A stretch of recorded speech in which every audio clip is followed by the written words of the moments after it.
welcome to the European Resilience Initiative Center video podcast. Today, our guest is Jon Sweet. He's a retired Army colonel with 30 years experience of a military intelligence officer. He led the US European Common Intelligence Engagement Division from 2012 to 2014. Thank you for having found your time for this conversation, Jon. Well, thanks for bringing me on the show. I always appreciate the opportunity to discuss the situation in Ukraine and provide some of my opinions. Thank you so much. And indeed, we will talk today a lot about Ukraine and Russia.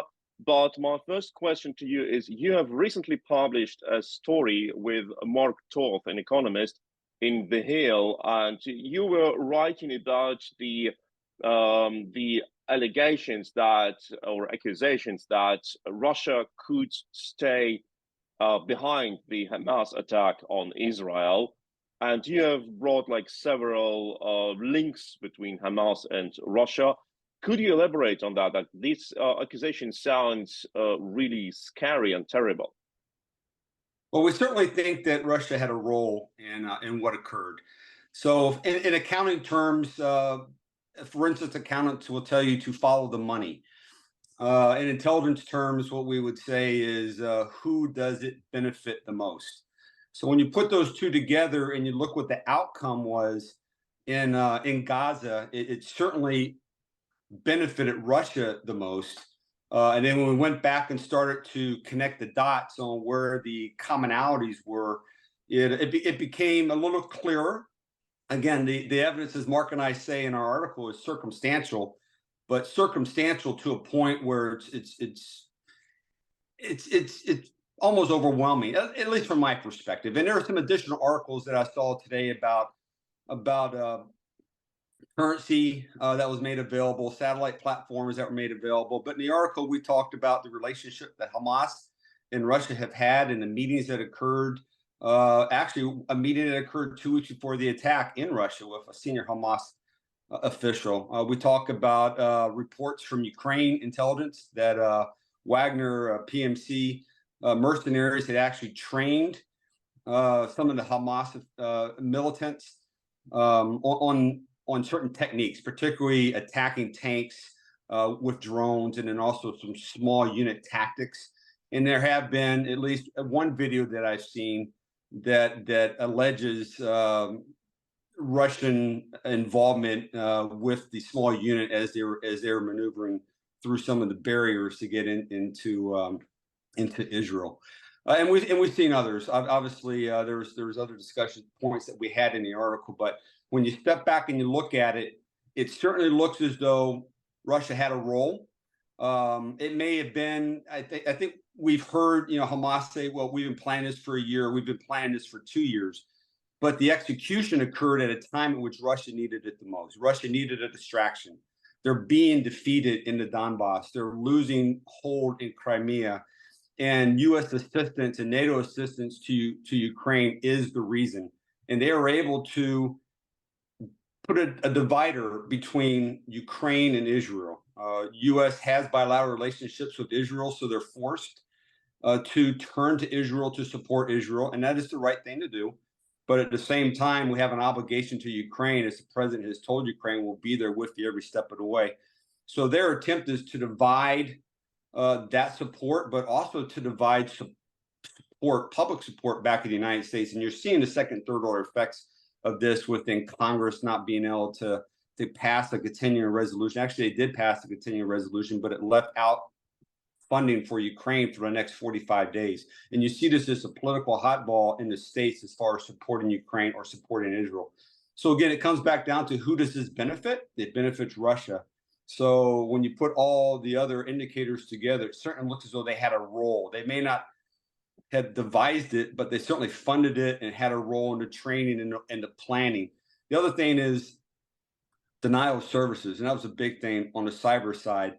A lot of two companies in particular were involved in denial of services, and those companies have Russians, citizens as the principal actors and loyalties to Russia, but also have supported openly to Hamas. So disrupting the response from the Israelis tied into the attacks. I mean, it didn't just happen. It was coordinated. So, and that's what we see. That is indeed, you have pointed out there are a lot of dots, and they all like point, like if you connect them, they all point into the same direction. Also, the attack happened on Vladimir Putin's birthday, and Yes. we know like it cannot prove anything, but we know that Putin has a very nasty habit that his enemies die exactly on his birthday. Like it started with Anna Politkovskaya, who was killed in early 2000s Yes. on the day of Vladimir Putin's visit to Germany and on his birthday. And back then, everyone said like, "Oh, it cannot be. He would not be so stupid. He would not be so demonstrative." But we know he has that psychopathic demonstrative pattern when he wants us to understand who is behind the attack. But what I wanted to come back to, you have mentioned the drones and you have mentioned the money. We have got yesterday, I think, these multiple reports that one Moscow-based cryptocurrency exchange tunneled 93 million of US dollars into Hamas wallet. And it looks like this could not have happened, at least without an agreement with FSB and with the Kremlin that such transactions are possible. No, I agree. Look, it's not a coincidence. I don't believe it's a coincidence. Too many things are happening sequentially that indicate this is planned. I mean, shortly after he attacked, the Russian foreign ministry and the Russian spokesman went out with their message that they supported, the Palestinian homeland, that they supported Hamas, and there has to be a solution. That the Israelis had a very disproportionate response. I mean, it's too orchestrated. It has the markings of Russian support, but it also has the markings, obviously, of the support of Iran and IRGC. And we know the relationship between Iran and Russia. Iran, is providing weapons to Russia to use in Ukraine. Russia, in return, is providing technology to Iran in the forms of nuclear capacity and capabilities.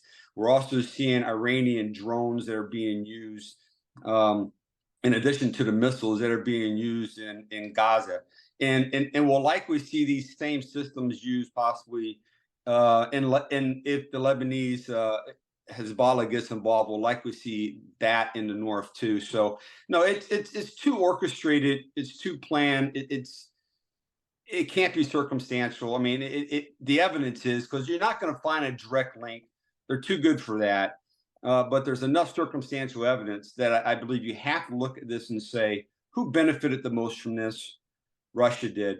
A particularly violent and brutal attack against innocent Israeli civilians, has generated a response that is favorable to Hamas. Also, world opinion is on right now. Israel is quite negative. You saw the number of protests that were occurring throughout Europe, throughout the United States, against Israel and their aggressive pursuit of Hamas bad guys, insurgents. But I mean, at the end of the day,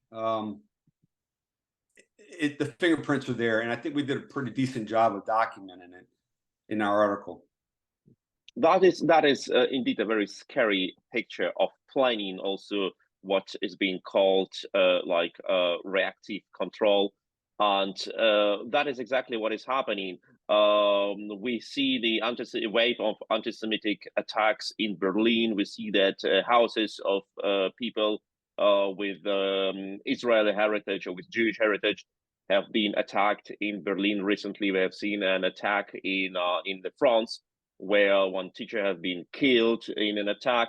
And that was also what many experts said in the first hours. The level of how Hamas demonstratively humiliated Israel and spread so much violence and so much unprecedented violence, with gunning people down massively, with raping people, with cutting heads of people, with killing people in their own houses, like using some sort of access or something, filming it and posting it online.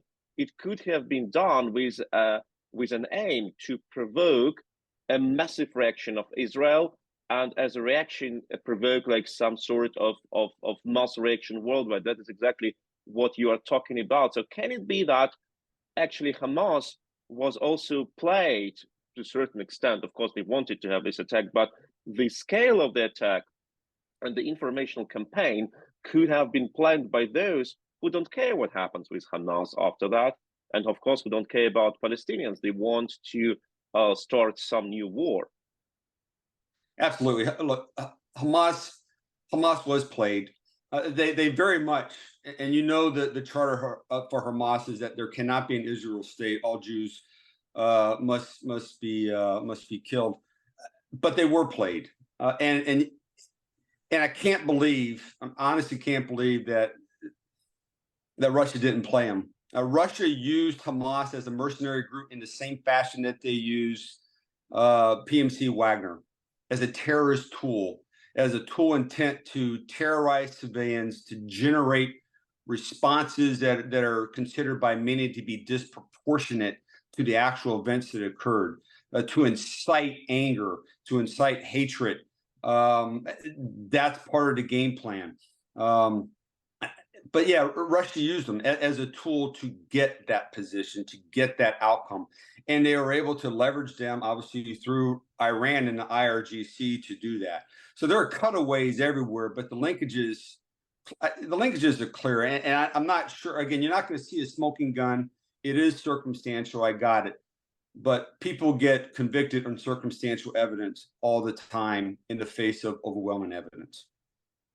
Well, thank you. It is like really a very scary perspective, and we need to look like who gets more profit out of development to understand what could hide behind it. Don't forget to subscribe to this channel, to like, to share this video, write your comments under this video, and we are coming further to the next part of our discussion about what is going on the Middle East and what is happening with Russia's involvement in the region. And worldwide, we're talking to Jon Sweet. He is a retired US Army colonel who spent decades of his work working with topics of military intelligence, especially in Europe. So tell me, please, John, we have seen these ties between the Benjamin Netanyahu government and Vladimir Putin. And Benjamin Netanyahu visited Moscow even in the times when almost no foreign leader visited official parades or official events in Moscow. And now his state is under the most brutal and terrible attack since almost 50 years, and it can be linked to Vladimir Putin. So that is a pretty humiliation. But before, Germany experienced the same level of humiliation as Vladimir Putin cut all the friendship ties with the German government, etc. Do the Western governments underestimate Russia and don't understand the real intentions behind Vladimir Putin actions?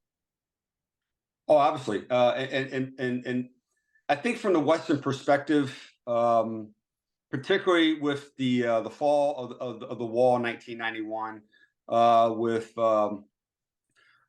the Russian leadership at the time, Mikhail Gorbachev and then Belozhizhin.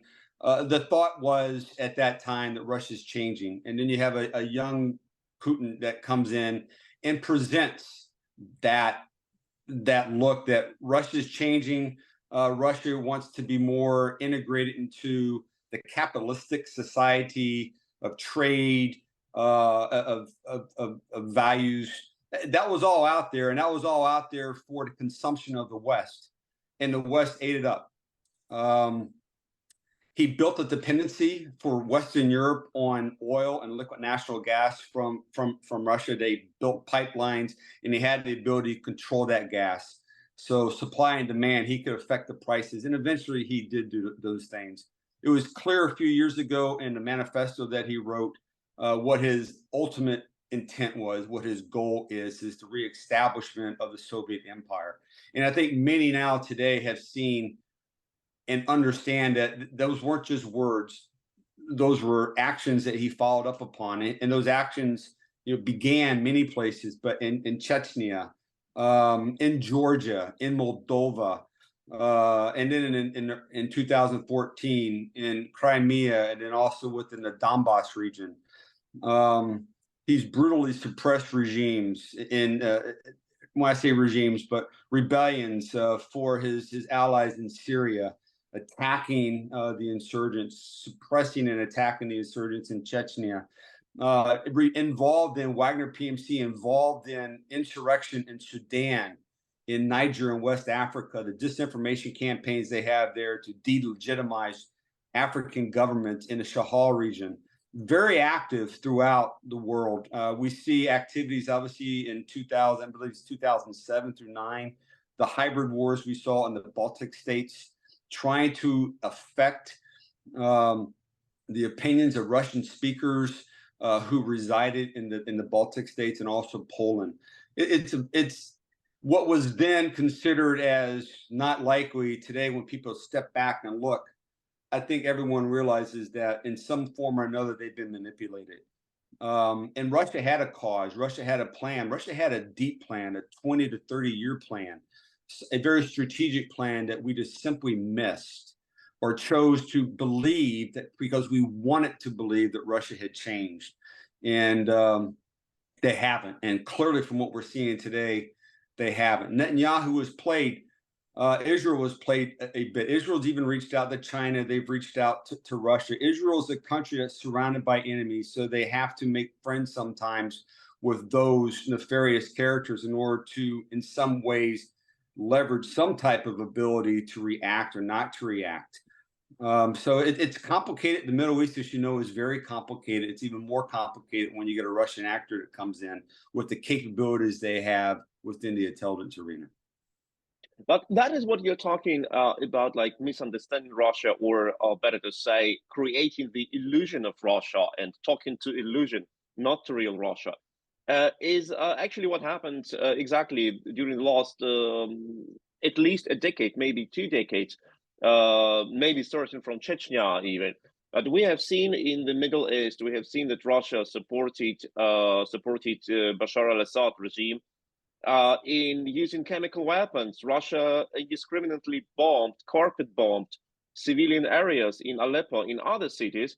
And it was happening. It didn't happen once or twice. It happened regularly. It is still happening now. And we still believe that Vladimir Putin, let me say, will not attack Ukraine or will not do anything like that. And we put the red lines. We said that if you cross them, there will be consequences, and he crossed them and there were no consequences. Isn't it what is happening now also in Ukraine, when the US support for Ukraine is decisive, but by far not big enough? I agree. U.S. support in Ukraine has been decisive. The Biden administration stepped right up early in the fight and provided those weapons that Ukraine needed to survive. The Javelin missiles, the drones, the artillery. Eventually, they introduced HIMARS, and HIMARS changed the equation. It went from a defensive battle to an offensive counter-offensive battle. It put Russians on their heels. But since that time, from the introduction of HIMARS and the successes that the Ukrainians had in Kharkiv and other areas to push the Russians back, the support, at least the way Mark Toth and I see this, and we've written about this several times in the Hill, but also the Messenger and with the Kiev Post also, is that the munitions that we're supplying are just enough for Ukraine to continue to survive. It's not enough to win the war. It's not enough to defeat Russia. It's not enough to push Russia out. And what I mean that is that they have to have a precision deep strike capability in order to affect the outcomes of battles 2, 3, 4 days from now. You'll hear the likes of retired Lieutenant General Ben Hodges talk about this when he discusses Crimea and making Crimea untenable. He means that with those type of weapon systems, in the U.S. it's the ATACMS and the F-16, but for Great Britain it's the Storm Shadow, it's the Scalp with France, it's the Taurus missile in Germany. It's affecting the battle before the battle occurs. It's taking out those missile systems and those drone systems before they launch their missiles. Air defense is a wonderful asset. Don't get me wrong. The Patriot system is an incredible system, and all the other systems that we're providing. But if all you're doing is shooting a missile out of the sky, but not affecting where that missile is being fired, if you defeat the system that fires that missile, it limits the need to fall back on the Patriot. Then it puts the Patriot in a mode that it's getting the stuff that gets through. Take out those systems from where they're being fired, and they're being fired from within Russian territory. They're being fired from the Black Sea. They're being fired from Crimea. In some cases, early in the war, they were being fired from Belarus. The airframes that take off from those with the cruise missiles that the Russians are firing, they don't take off from within Crimea. They're taken off from deep within Russia, west of Moscow. To be able to attack those and defeat those at the point of origin, that's what they need. To go after their supply chains, to interdict the weapons before they arrive in the theater, to interdict the soldiers before they arrive in the theater. Why should you sit and wait for them to come to you? Go to them. You're still going to have to fight that close fight, but if you defeat them, the battle 3 and 4 days out today, as you're fighting the close fight, you don't go through sequential close fights. You arrive at a battlefield in which the forces are been defeated. So that's what we talk about. The interdiction, the deep fight is missing, and those are the tools that Ukraine needs in order to win this war. But you have pointed it brilliantly that the U.S. administration was the administration which supported Ukraine among the first, like together with the Brits and with the Poles, and the U.S. weapons stopped actually Russians from taking Kiev, and HIMARS systems provided Ukraine's unique opportunity to go into offensive. There is no doubt that the U.S. administration supports Ukrainian states on the Ukrainian side, but why is it so slow with the weapons you have described, F-16, ATACMS missiles? Is it a fear of Russia being defeated? Is it a fear of escalation? We have seen already that the idea of controlled escalation led to the consequence that the Russians have built the whole defensive lines, which Ukrainians try to cut through since several months. Right, and Mark and I discussed this again in other articles we've written, but it's frustrating from our perspective. I know from many other analysts' perspective too. Is the Biden administration holding back?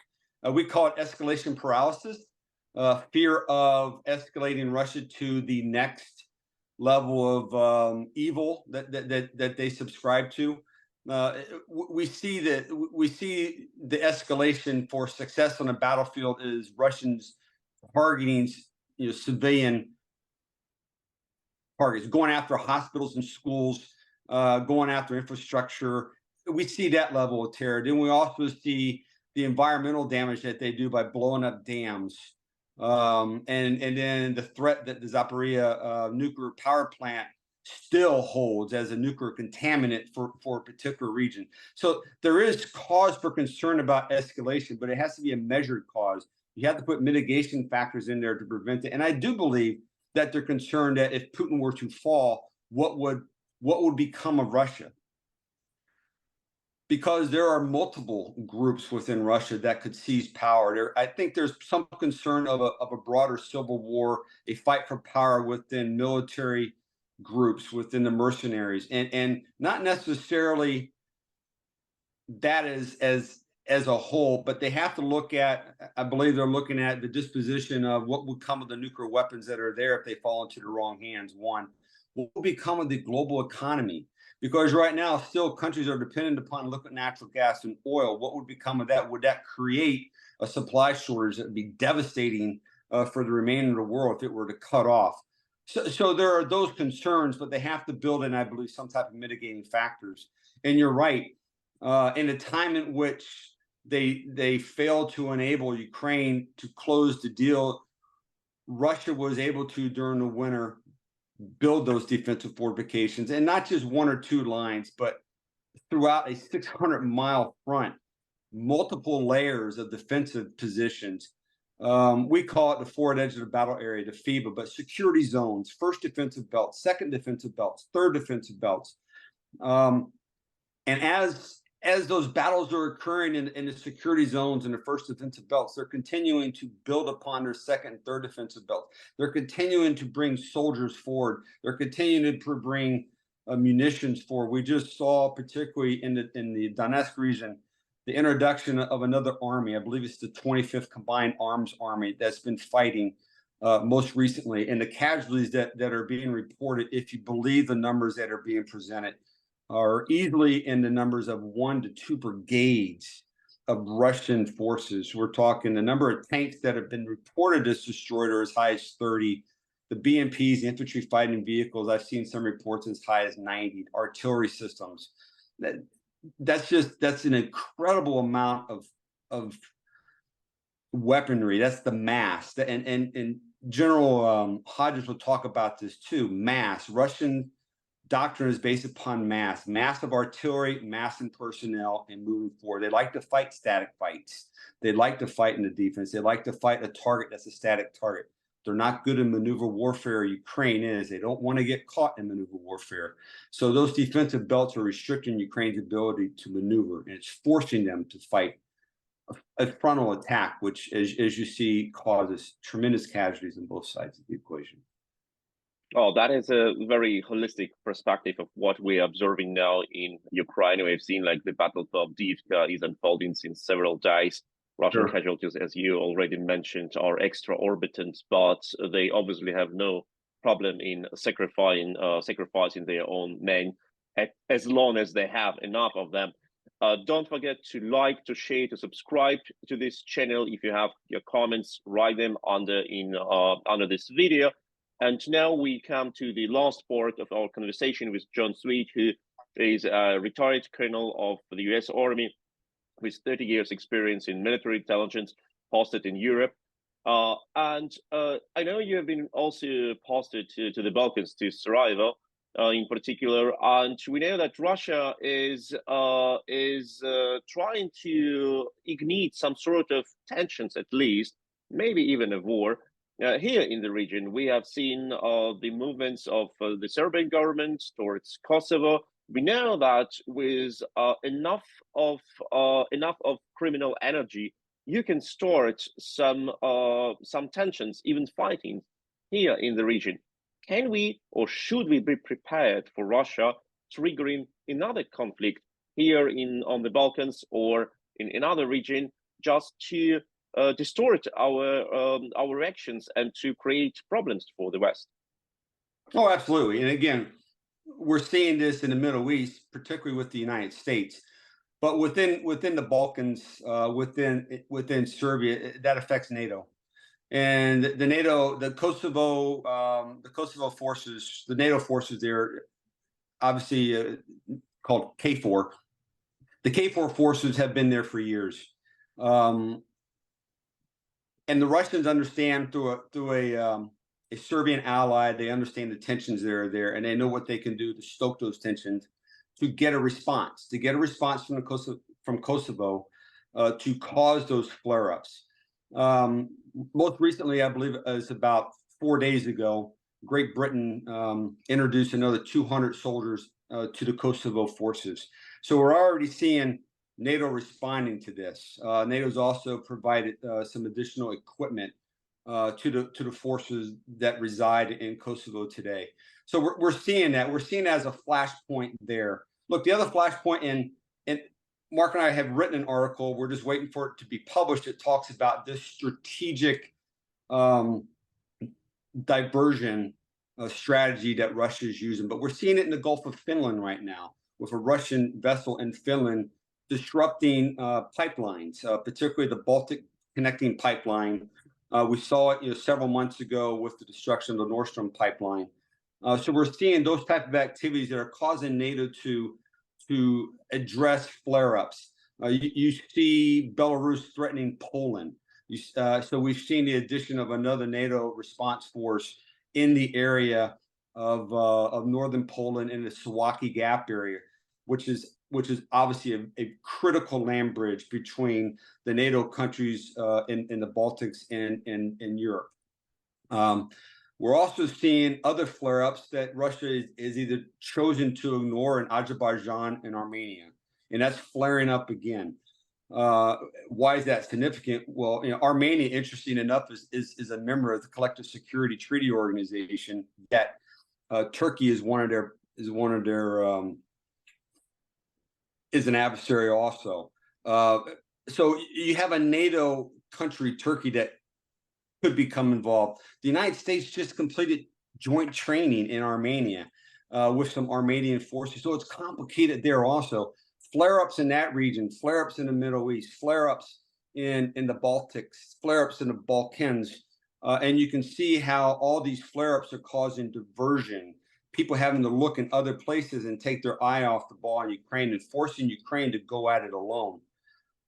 The plan, I think, obviously, and part of this huge counteroffensive that just occurred in the Donetsk, in my opinion, could be an attempt to have Ukraine exhaust its artillery supplies at a time in which artillery may not be coming back in.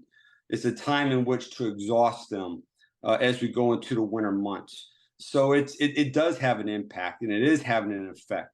But right now, Zelensky and his generals have been able to repel all those advances and are still making progress towards the Sea of Azov, holding ground in the Donetsk and inflicting huge casualties on Russia, while at the same time affecting Crimea. As we've already seen, the Black Sea Fleet has left Sevastopol and are looking for safe passage to other ports in the Black Sea. What do you describe it? Just like wanted to also mention that leaked pipeline between Finland and Estonia, where the Finns say that at least 2 and maybe 4 even Russian naval vessels were cruising for days over this place where the leak later happened. And one of these vessels was the same vessel which was spotted over the place where the Nord Stream pipeline was destroyed several months before. So what actually points out that most probably it were the Russians. And if we look at the coup protest, like who is a profiteer, we say, okay, it's Vladimir Putin. But it always are the actions like within the limits of plausible credibility. Of plausible deniability. And they always like act as those who can say, oh, you cannot prove it were we, so you cannot retaliate. It will be against your democratic values. And indeed, we cannot just like strike Russian forces just because we have a suspicion that the one Russian vessel has damaged our pipeline. But what could be our strategy of fighting back these mini aggressions, which come together to a pretty standard high scale aggression? Yeah, it's amazing when you step back and look at the failures, the military failures that Russia has experienced in Ukraine, and you contrast that with the successes that their disinformation campaign is having disproportionate to those failures. It's their intelligence services know which buttons to push. They know how to manipulate Western media. They know how to manipulate the citizens within the Western countries. And we haven't presented a counter. What they've done, with those pipelines is bulk of evidence points to Russian involvement, but somehow Russians have been able to turn around and say, wasn't Russia, it was Norway. It wasn't Russia, it was the United States. It wasn't Russia, it was Germany.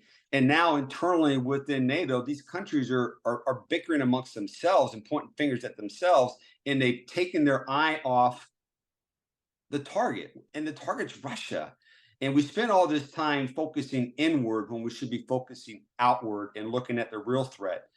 Our opinion, Mark Toth and I, is a defeated Russia and Ukraine, and we say this in the article, a defeated Russia and Ukraine may present a defeated Russia campaign worldwide. We may see reduction in tensions in Africa, in the Middle East, in the Balkans.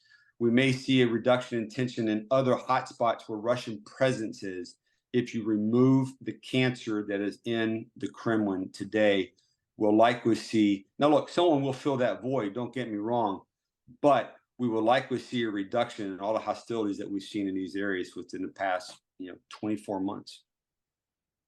You're absolutely right. Can only agree. We will see more violence in the nearest future than we have seen before within the last years. Our idea that we have entered the phase of eternal peace has been proven wrong. And in order to save our democracy and our way of life and our freedoms and peace, after all, we need to be prepared to protect them. It was a very moving interview with Jon Sweet, who is a retired Army colonel with 30 years experience of a military intelligence officer. He led the US European Common Intelligence Engagement Division from 2012 to 2014. And he's also an author in Kiev Post, in The Hill, and in other media. His recent article, together with Mark Todd, an economist, was dedicated in The Hill to the possible links between Kremlin and Hamas and fingerprints of Moscow in the full-scale attack of Hamas against Israel. Highly recommend to read you. And don't forget to like this channel, subscribe, share it, and see you soon with next great interviews. Thank you, Jon, for this very enlightening and very deep conversation. Thank you very much. It's always a great opportunity to come on and speak with you about what's going on, both in the Middle East and Ukraine. So thank you very much for the opportunity.